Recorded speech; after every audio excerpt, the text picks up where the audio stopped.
How you doing, guys? This is Marvin Sports and Life, episode 18. I like to talk about.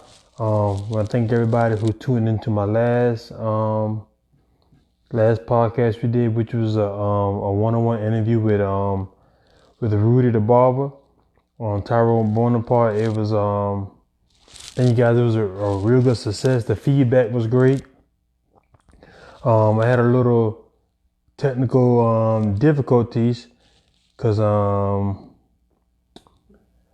lost my whole page. Had to start over and get a new page, but it's all good. It comes with the territory. It ain't nothing to it but just to do it. So thank you guys for that. I've been sending out all those new requests. You guys been showing love. You guys been showing a lot of love, and I really appreciate that. So I also want to start off talking about Tyson Fury. You guys saw the Tyson Fury fight. Tyson Fury versus Wilder. Very unexpected fight. I don't think the fight went as as a lot of us planned. Wilder came to box, man. Wilder really came to box, guys. And but the thing that tripped me out is everybody know Wilder to be a boxer. Well, a technical sound. He's more technically sound, I guess. And Wilder's known just to be a knockout artist. But in this fight, man, Wilder actually took the fight to Wilder. I mean, Fury took the fight to Wilder, which nobody was expected, which pretty much threw everybody off guard. Everybody everybody figured, we all know Wilder got that right hand, and Wilder does have a pretty good right hand, but he wasn't able to throw it on Saturday night. Because if anybody watched the fight, that fight was over in the end of the second round. That fight was over with. In my opinion, at that time, Wilder had already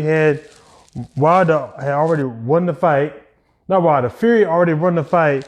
Man, I'm telling you, man, Fury just outboxed him. And there was nothing he could do. There's nothing he could do. It was great. He got his eardrum busted, which I don't know as much he could do about that.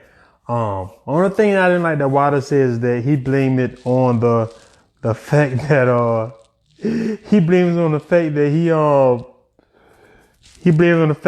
the costume was too heavy. Come on, Wilder. Nah, you the champ. You supposed to know better than that. You cannot blame that on the costume being too heavy. I blame it on the fact that you just got beat. I don't know whether he didn't take it serious or what the case was.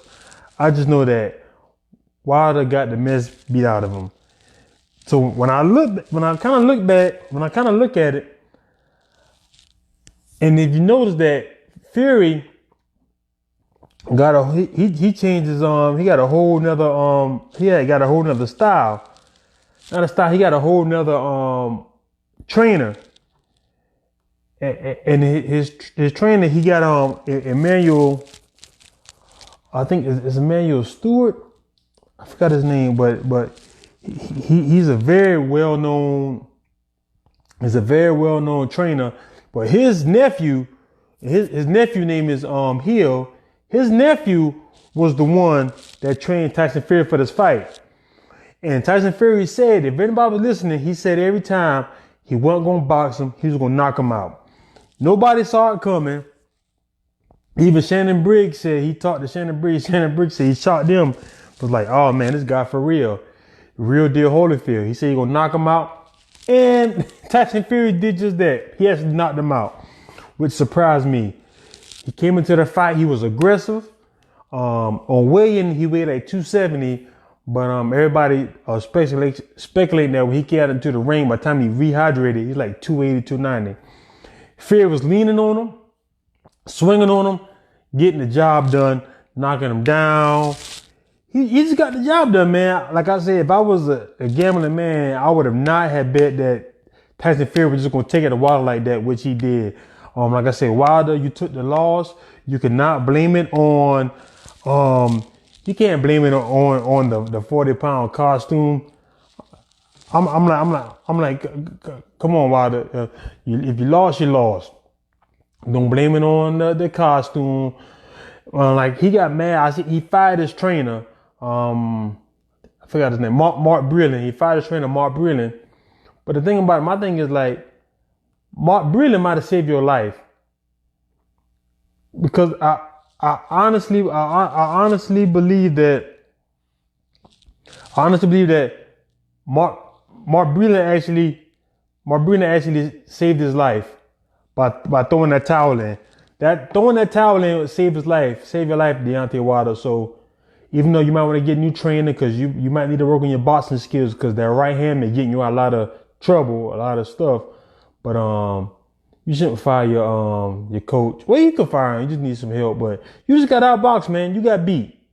No, you didn't get outboxed. You just got beat, man. Wilder beat the mess out you.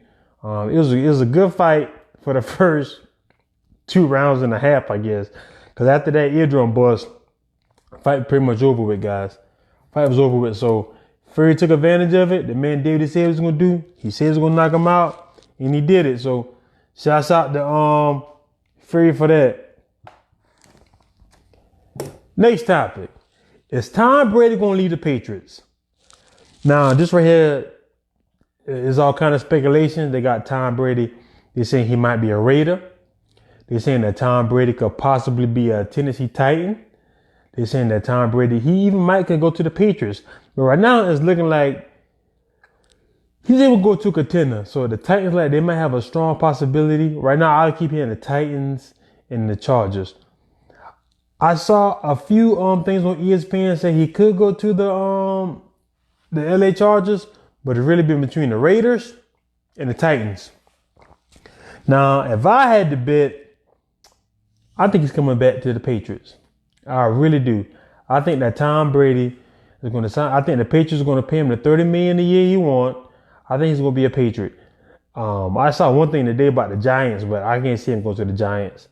Well, I could see. Well, you know, his wife, she wants to be in the major market to do her business, so it could be between the LA Chargers or the New York Giants. Because if he went to Tennessee, I don't think it's family moving. I think it's just him going to Tennessee by himself, strictly just to play football, because they got the running game he want.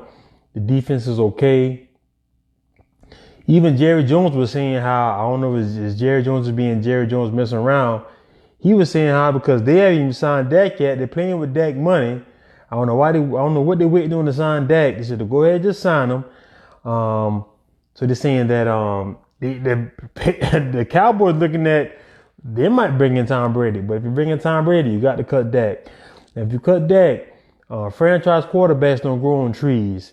And if you don't believe me, ask the Miami Dolphins. They do not grow on trees. So once you got one, you need to stick with them and ride it out to see what's really going on. But I think Tom Brady's going to be a Patriot. I think this is all just Tom Brady just wanting to show the Patriots that what he's worth. I think he's going to stay a Patriot. Now, I want to know what the Cowboys waiting on to pay Dak Prescott. You say Dak Prescott's your guy. You say Dak Prescott's the one. So what are you waiting on to pay him?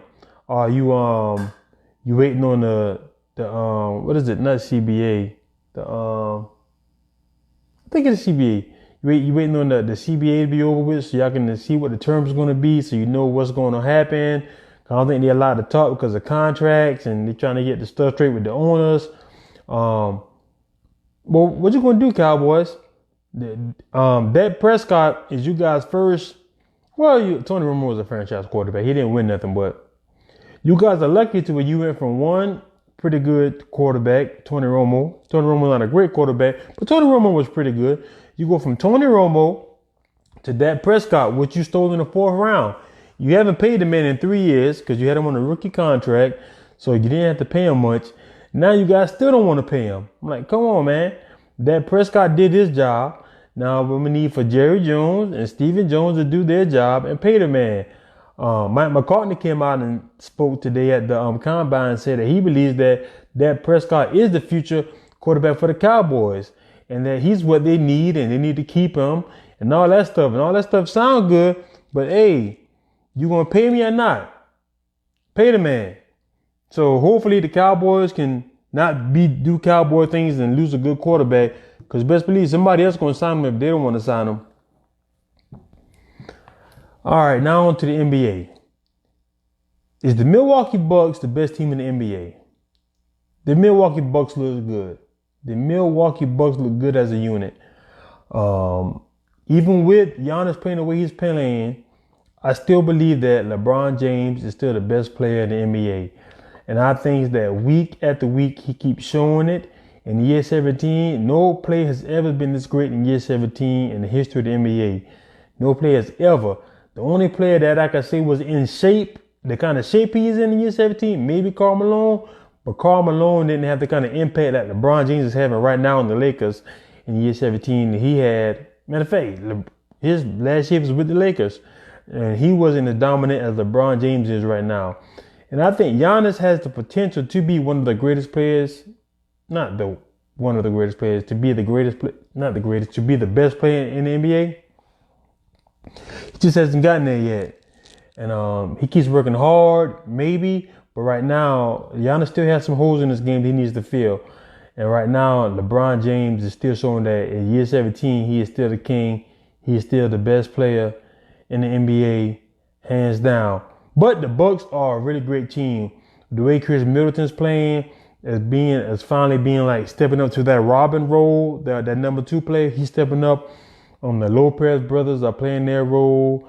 Eric Bledsoe doing what he do, but Chris Middleton has really stepped up and really secured that second spot to be that Robin to Giannis being Batman. So the Bucks is really gonna be something they're really gonna be a problem. But Jason Tatum for the Celtics, he's really balling right now. Jason Tatum looking real good with Kemba being out. So hopefully when Kemba come back, they can keep that chemistry and Tatum can kind of find his place and be the all-star that he really is. Just learning to play with Kemba, because Kemba's a better point guard than Kyrie. I think Kyrie is a better player than Kemba Walker. But for what the Celtics need, Kemba Walker is a better player than Kyrie. And that's just my opinion, but I really think the Bucks is going to be a problem out of the East. I think the Bucks are going to come out of the East and end up facing the Lakers or the Clippers, whichever one of those two teams knock themselves out. And staying on LeBron James, the Lakers are looking really, really good. LeBron James is being LeBron James. I believe he's starting to throw the ball more down to AD, so AD can step up and be the beast that he needs to be. Because come playoff time, we need AD to be dominant. We need AD to take over. And yes, I say we because I am a Lakers fan, so that is coming from a biased place, but actually coming from a factual place at the same time. The Lakers are looking good. LeBron James he's getting his rhythm. Now, I need for Kyle Kuzma to step up and be the third guy. If Kyle Kuzma can be not even be Lou Will, just comparable to Lou Will. If Kyle Kuzma can step up and just put the ball in the hole. Just step up, because AD we starting to, when it comes to fourth quarter, we need AD to score a little bit more. I need LeBron to stop. When it comes fourth quarter, LeBron need to get that thing in the AD so he get used to when the playoff time comes, he won't be tired. Cause we need him to step this thing. We're gonna ride AD all the way to the championship. I believe that, because there's no team in the NBA has an answer for AD. No team in the NBA has an answer for AD. Because right now, AD is he's coming to his own. Nobody got an answer for him. All right, staying on the NBA, is Houston small ball going to get them into the championship game? Right now, everybody knows Houston got rid of Capella. They traded Capella to the Atlanta Hawks. Capella was I think he was a 7-footer, a 6'11" guy. But they traded him to the Hawks.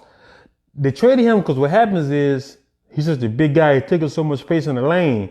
And they wanted Russell Westbrook to be able to just come into the lane whenever he wants to. So that's why they did it. That's why they got rid of Capella. Now the lanes are opening. Houston looks really good right now. I think they're on a 5-game winning streak. They're looking good. They're playing fast. They're a small team. But my thing is, when playoff time comes and they slow it down, are they going to be able to hang in there with the big guys, with the ADs, with the Zoombucks, with the who else? With the Rudy Gobert, if they make the playoffs? You know, those kind of guys. Because Houston has no big guy right now. They are a small lineup with Russ and Harden at the helm. They're playing really good together. I must admit, they're really playing good. The small ball looks good. But we'll see what happens when the playoff time comes. When the playoff time comes, everything slows down. We all know that. So we'll see. Houston, you look good right now. But we'll see when that playoff time comes and slow down, what you're going to do. All right, guys, I want to talk a little bit of XFL. The XFL has really surprised me, guys. The XFL has been a very good pacifier of football until college starts. When I say pacifier, to me, the games look really good. I like the play. I think it's better than the AFL. Remember the AFL, they didn't make it a whole season, so we're going to see whether the XFL can make it a whole season, even though Vince McMahon put a lot of money behind it so that it could last. So we'll see how that goes. But so far, I'm very impressed with it. I like the Houston. I like the kid. I think his name. No, it's not PJ Tucker, but it's PJ something for the Houston, whatever the name of the Houston teams is. They're looking really good. Carnell Jones was looking pretty good. He had a bad game last Saturday, but looking pretty good. They got a big kid from the St. Louis team. I think he's from Ole Miss. I remember him. He looks pretty good. The XFL has really surprised me, man. The XFL has given me my football fix. It has given me a football fix until the NFL and college get back in the swing of things. But I must admit, shouts out to Vince McMahon. You really put a good product on the field with this one. The XFL is really living up. It's really passing my expectations that I originally had for it, because I didn't think it was going to be that great, but it's living up to it. So shouts out to Vince McMahon for that. Stepping up. Just stepping up to the game. And this is my little, I want to end it with some little words to the wise. I just want everybody to learn from your mistakes. That's it. Learn from your mistakes. Whether that be financially, whether that be emotionally, whether that be career-wise. Don't repeat the same mistakes. Whether that be relationship-wise, just learn from your mistakes and be great. And everybody have a good week. I thank you guys for tuning in. As you see, I have a new channel now because my old channel got deleted. Thank you guys as I start this journey back over again. I work hard. I had it to 1,000 subscribers on Facebook. If you're on YouTube, please like and share. Facebook, please like and share. Like I said, guys, thank you. I'm growing the platform. I'm not going to be defeated. I'm still going yet strong. Can't nothing stop me. I'm doing something I love doing, talking sports, talking life, talking to you guys. You guys been supporting it, liking and sharing it. Thank you guys. I'm also on all streaming platforms. Anywhere you listen to your podcast, I'm on there. So give it a listen, like and share, tell a friend about it. That's the only support I need. I don't do no cash apps. I don't do nothing. How you support me is just like the page and share it. If you want to like the page, just like the content and share the content and just pass it on and tell a friend. Thank you guys. I'm signing out. This is Marvel Sports and Life, episode 18. Thank you guys. Tell a friend, like and share, be blessed, and I'm out.